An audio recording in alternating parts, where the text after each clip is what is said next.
Maximum loan amount ay 50,000 pesos, walang hidden charges, hindi kailangan ng proof of income, at in just minutes lang, pwede ka na nilang aprubahan. So yan nga yung nag-PM sa akin na kailangan ko nga daw i-review dahil nahuhook na sila sa mga nakikita nilang mga ads online at ayan, kailangan nilang malaman kung ka-apply-apply daw ba to or hindi.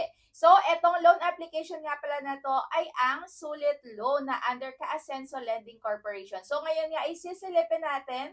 Ayan, para malaman natin kung talaga nga bang super ganda nito dahil may 4.8 na ratings nga pala. And pwede daw siyang bayaran ng 91 up to 180 days. At base dito sa kanilang loan details, sa may pinaka-application nila, pagka nag-loan ka ng 5,000 pesos, ang pinakababayaran mo sa loob ng 91 days ay 5,273 lang. O, di ba napakabongga?